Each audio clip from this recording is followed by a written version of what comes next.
warahmatullahi wabarakatuh. Alhamdulillah wassalatu wassalamu ala Rasulillah wa ala alihi washabbihi wa man wala. Subhanaka la ilma lana illa ma 'allamtana innaka antal alimul hakim. Wa tub 'alaina innaka antat tawwabur rahim. Wa la haula wa la quwwata illa billahil aliyyil azim. Masyiral muslimin jama'atul masjid al-hidayah yang dirahmati Allah Subhanahu wa ta'ala. Puji syukur kita panjatkan kehadirat Allah siang hari ini kita dapat memenuhi panggilan Allah salat zuhur berjamaah. Mudah-mudahan seluruh aktivitas kita hari ini merupakan aktivitas yang diridhai Allah Subhanahu wa ta'ala sehingga bisa menjadi bekal kita tatkala kita kembali ke hari bahagia. Amin ya rabbal alamin. Salawat serta salam semoga tetap tercurahkan ke haribaan junjungan kita Nabi besar Muhammad sallallahu alaihi wasallam beserta keluarga dan para sahabatnya serta umatnya yang setia melaksanakan ajarannya ila yaumil qiyamah. Jamaah sekalian, sedianya pada siang hari ini adalah kajian fikih ibadah Ustaz Dr. Sampur MA. Beliau berhalangan hadir, kita manfaatkan waktunya untuk mengkaji sesuatu yang kata Rasulullah SAW ketika ditanya oleh para sahabatnya, wahai Rasulullah, apa yang banyak memasukkan manusia itu ke surga?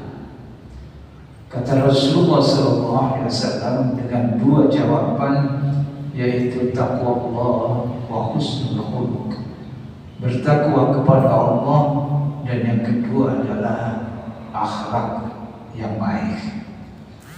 Itulah dua hal yang menjamin seseorang itu masuk surga Allah Subhanahu wa ta'ala. Kali ini kita mengambil sebuah pelajaran yang berkaitan dengan akhlak yang baik, yang mana di dalam kehidupan sekarang ini orang bisa bicara apa saja lewat media sosial dan kehidupan masyarakat, sehingga kadang-kadang melewati batas-batas yang dilarang di dalam agama ini. Di antaranya dalam kitab ini dikatakan bahwa Imam Nawawi membuat sebuah bab, yaitu bab tahrim subul muslim bi ghairi haq, yaitu diharamkan bab tahrim sabil muslim bi ghairi haq, diharamkan mencaci orang muslim atau seorang muslim tanpa alasan yang benar. Nah, ini di zaman yang sekarang ini hal yang seperti ini marak, karena pelajaran tentang akhlak ini relevan kapanpun juga. Mesti kita ingat bahwa mana yang diperbolehkan di dalam pergaulan ini dan mana yang tidak diperbolehkan. Antara lain adalah dilarang kita untuk mencaci orang Islam tanpa alasan yang benar. Didasari dari ayat Al-Quranul Karim, Allah Subhanahu wa ta'ala berfirman, walladzina yu'tunal mu'minina wal mu'minat, dan orang-orang yang menyakiti, mencaci orang mukmin laki-laki dan perempuan bi ghairi maktasabu, dengan tuduhan dan fitnah apa yang tidak mereka kerjakan.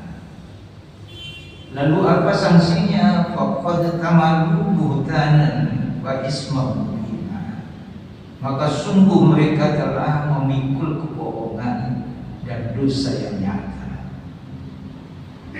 Kalau kita tidak diingatkan dengan ayat Allah Subhanahu wa Ta'ala, bisa jadi kita juga akan terbawa arus, bahwa kita ikut terbiasa atau mudah untuk mencaci maki. Lebih-lebih yang kita caci maki itu adalah sama-sama Muslim. Ini yang memprihatinkan ya. Padahal Allah Subhanahu wa Ta'ala berfirman, innamal mu'minuna ikhwah. Sesungguhnya orang-orang yang beriman itu bersaudara. Ini Allah yang mengingatkan, tetapi kadang kita terabas begitu saja. Tak peduli itu siapa ya, pokoknya kita caci maki, kita olok-olok, kita sakiti. Dan sekarang ini marah itu di media sosial kita, saling caci bahkan satu dengan yang lain. Mungkin yang diawali dari orang lain yang mencaci.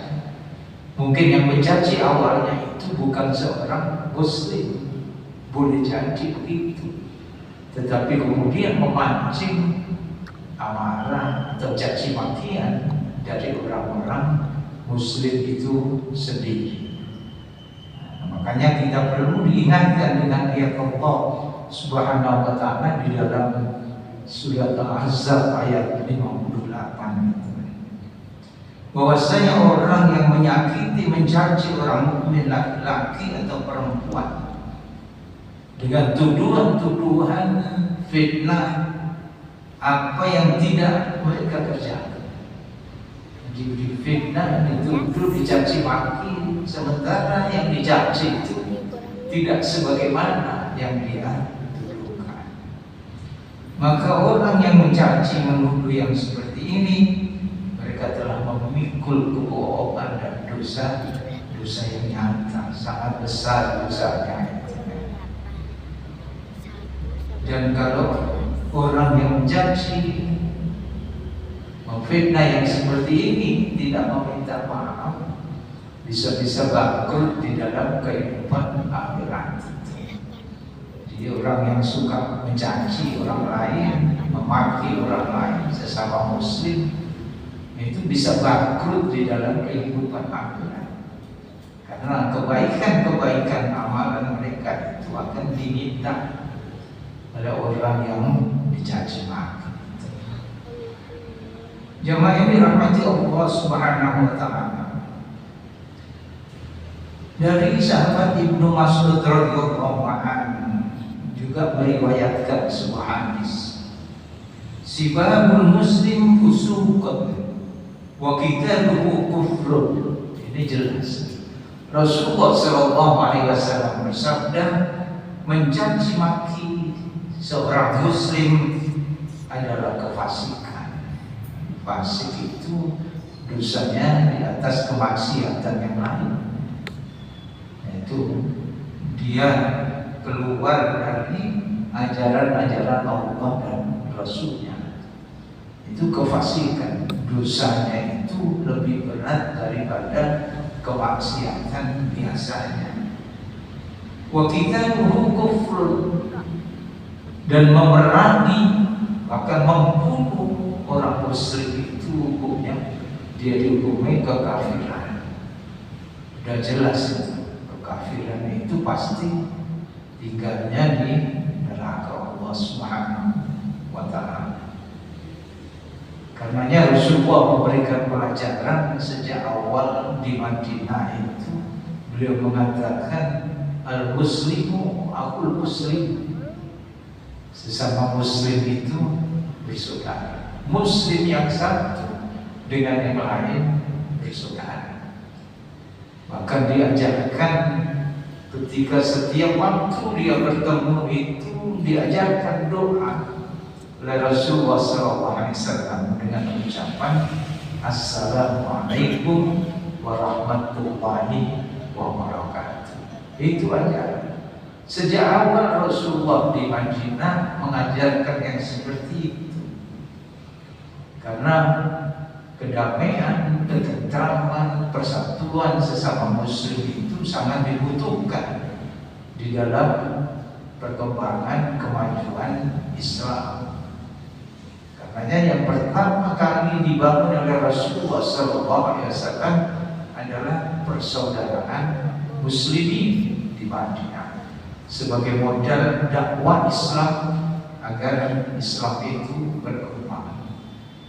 Dan terbukti dari gurun pasir yang tandus, dari suku bangsa yang terbelakang, Islam itu berkembang, merampak ke penjuru dunia. Atas modalnya itu adalah cinta dan kasih sayang, persaudaraan muslimin. Karenanya inilah yang pertama dibangun. Sebagaimana yang dulu sudah kita sampaikan di dalam kajian kitab Riyadhus Shalihin, Rasulullah SAW pertama kali masuk di kota Madinah itu, beliau mengatakan bahwasanya ada 4 hal yang bisa memasukkan manusia itu ke surga. Ada 4 hal, yaitu yang pertama, Rasulullah SAW mengatakan di dalam hadis itu, afsus salam wa atimut ta'am wasilul arham wasallu bil laili wan nasi niyam tadkhulul jannata bisalam. Yang pertama itu adalah afsus salam, menebarkan salam, menebarkan kedamaian, kasih sayang satu dengan yang lain. Itu yang pertama. Wa atimut ta'am, saling memberi makan, bersedekah makanan, karena orang-orang yang datang ke Madinah yaitu muhajirin itu adalah orang yang fakir yang memerlukan uluran tangan. Karena yang memberikan makanan kepada orang-orang muhajirin adalah tiket untuk bisa masuk surga Allah Subhanahu wa ta'ala. Wasilul arham, saling jalin silaturahim, jalin hubung persaudaraan, ukhuwah Islamiyahnya itu dipupuk di situ, dibangun. Itulah modal persatuan muslimin. Setelah jalin silaturahim,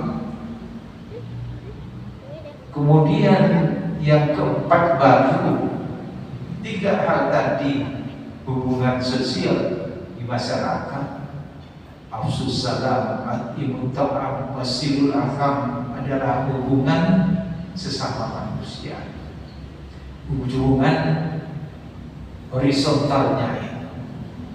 Yang keempat ini baru vertikal, wasallu bil laili wan nasi, baru hubungan dengan Allah. Sholatlah, sholat malam di saat yang lainnya itu sedang tidurnya nyaman. Itu adalah 4 hal yang bisa memasukkan manusia ke surga. Rasulullah terakhir mengatakan, tadkhulul jannata bisalam, kalian sudah mendapatkan tiket masuk surga. Jadi yang utama ternyata bukan sholatnya yang didahulukan, tetapi hubungan sosial kemasyarakatannya yang dibangun dengan sebaik-baiknya. Itu amalan yang luar biasa. Sehingga ditambah lagi sholat malamnya, maka lengkap juga hubungan vertikal dan horizontalnya itu sudah lengkap, sehingga bisa menjadi tiket untuk masuk surga. Tadkhulul jannata bisalam. Jamaah yang dirahmati Allah Subhanahu wa ta'ala,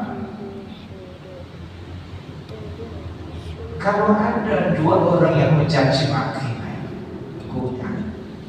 sekarang ini kalau di media sosial atau di dalam kehidupan masyarakat, ketika orang dicaci, kadang-kadang ada yang tidak tahan menerima cacian, lalu membalas dengan caci maki, bukan membalas caci maki. Bagaimana ini menghukumi yang seperti ini? Jadi ada orang, dua orang lalu kemudian saling caci maki. Sebuah hadis yang diriwayatkan oleh Imam Muslim, Rasulullah mengatakan, al-mutasabbani ma khalafa 'ala al-badi minha. Dua orang yang saling mencaci, ini ada dua orang yang saling mencaci maki, dosanya ditanggung oleh yang memulai mencaci lebih dulu. Sampai segala ini, nah itu yang menanggung dosa. Lalu kemudian hatta ya'tadiyal madlum, hingga yang dicaci maki itu membalas, dan balasannya itu melebihi dari caci makian. Baru yang pertama mencaci tadi itu tidak mendapatkan dosa seperti itu, sudah terbayar dengan caci makian yang melebihi dari caci maki yang dia ucapkan. Jadi ini orang Surabaya kono sakecak kini kecak-kecak, nah itu sehingga melebihi. Dan ini yang dinamakan juga kezaliman. Karenanya di dalam Islam itu tidak diajarkan supaya bersabar. Kalau mendapat caci makian, maka yang terbaik adalah bersabar, menahan diri. Karena itulah sunnatullah itu. Bergaul di tengah-tengah masyarakat akan terjadi hal yang seperti itu. Waja'alnakum ba'dukum li ba'din fitnah atasbiru wa kana rabbuka basira. Antara kalian itu dijadikan fitnah, ujian. Jadi di dalam pergaulan masyarakat itu satu dengan yang lain itu dijadikan Allah ujian. Nah, ini Allah memang yang buat seperti itu. Lalu seruan Allah atas firman, maukah kalian itu bersabar? Jadi kalau ada kita berinteraksi lalu kemudian yang lain itu berkata buruk kepada kita, itu memang sunnatullah begitu. Ujian bagi yang dikata-katai buruk itu. Maka kita sebagai hamba Allah yang beriman diperintahkan supaya sabar. Kalau kita tidak sabar membalasnya ya seperti tadi, kita tidak dapat apa-apa. Bahkan kalau melebihi kita bisa dapat dosa. Kata pepatah begini, sudah jatuh tertimpa tangga, sudah dicaci maki, difitnah orang, kita tidak dapat apa-apa, rugi kita. Karena kalau kita menyadari itu, memahami bahwa semua ini adalah ujian, kata Allah Subhanahu wa Ta'ala, maka kita mengucapkan alhamdulillah. Ada orang dicaci maki terus alhamdulillah, belum ada. Tapi mestinya begitu. Ada orang memfitnah kita, mencaci kita mestinya mengucapkan alhamdulillah. Tanpa mengeluarkan keringat, kita sudah mendapatkan kebaikan. Mestinya begitu. Atas birun wa kana rabbuka basira. Yakini bahwa Allah itu melihat. Jangan mencaci maki, sini diam saja sabar. Allah itu Maha melihat. Allah nanti yang memberikan balasan. Siapa yang mencaci, dia dibalas dengan dosa, dengan azab. Dan siapa yang bersabar, dia akan dibalas dengan pahala. Seperti itu. Jangan berharap kita itu, kalau kita ini sudah lurus di dalam hidup ini, tidak mengusik orang, toleran kepada orang, jangan berharap kita itu akan mendapatkan kebaikan. Belum tentu orang lain itu baik semuanya, tidak. Nanti akan seperti ini, Allah yang jadikan ujian. Kalian kan belajar menjadi orang baik ya. Sudah mengatur tutur kata, peduli pada orang, lalu kalian difitnah, dicaci maki orang. Sama seperti itu. Sama dengan mengendarai kendaraan di jalan raya itu sama. Kehidupannya seperti itu. Kita sudah mengikuti rambu-rambu lalu lintas, peraturan jalan raya, kecepatan marka jalan, ya, tanda-tanda lalu lintas, kita sudah patuhi semua. Apakah kemudian kita dijamin selamat di jalan raya? Tidak. Mungkin ada orang lain yang suka melanggar, ya, bukan-bukanan di jalan, sehingga mencelakai, merugikan orang lain. Bisa. Kehidupan juga seperti itu kan. Kita yang lurus-lurus saja di dalam kehidupan itu jangan berharap bahwa tidak terjadi yang namanya fitnah kehidupan.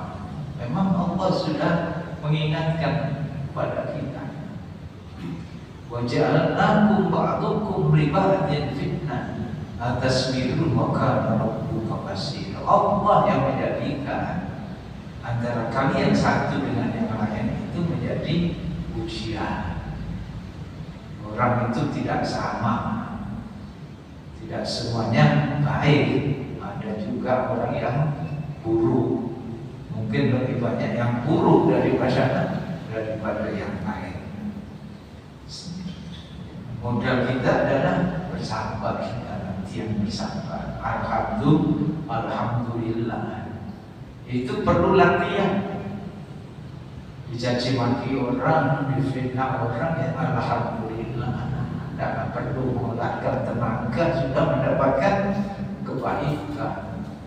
Dosa-dosa kita diampuni Allah Subhanahu wa Ta'ala. Nanti kalau kita sudah belajar seperti ini, ketika sepi, tidak ada fitnah lagi kepada kita, kita akan tanya-tanya, kok sepi, enggak bisa fitnah lagi. Seperti itu kita belajar. Biarkan, katanya begini, angge anjing gogong, kafilah tetap berlalu, katanya begitu. Tapi ketika diberitakan untuk belajar sabar, kita tidak ingat lagi kata-kata yang seperti itu. Jamaah yang dirahmati Allah Subhanahu wa Ta'ala, bahkan mencaci muslim itu sampai pada kehidupan setelah kematian. Jadi kita ini juga dilarang mencaci orang yang sudah wafat. Inilah kewajiban sesama muslim itu adalah melindungi, menjaga martabat, kehormatan sesama muslim. Makanya di dalam pelajaran yang lain kita diwajibkan untuk menutup aib orang lain, bukan membukanya. Sekarang ini kan yang banyak adalah membuka aib orang lain. Coba kalau kita buka di media sosial itu yang banyak caci maki, yang memprihatinkan adalah sesama muslim yang caci maki. Kita tidak terasa kalau kita itu dikipas-kipasi setan itu, yang mengipas-kipas, yang biasa membuat untuk adu domba itu setan. Kita yang tidak sadar dengan peringatan Allah yang seperti ini, terbawa kita ikut caci maki. Mudah, karenanya mengadu domba itu termasuk dosa besar. Jadi adu domba itu juga dosa besar. Orang yang sudah wafat, orang itu adalah orang muslim, kita juga dilarang mencaci maki. Kedua-duanya itu kalau tidak ada alasan yang dibenarkan di dalam agama. Ada yang diperbolehkan kalau memang itu dibolehkan oleh ajaran agama. Jadi hadisnya yaitu dilarang kita mencaci maki orang yang sudah wafat. Rasulullah Shallallahu Alaihi Wasallam, ini sebuah hadis yang diriwayatkan oleh Imam Bukhari. La tasubbul amwata fa innahum qad afdhaw ila ma qaddamu. Janganlah kalian itu mencaci orang yang telah wafat. Ini larangan dari Rasulullah SAW.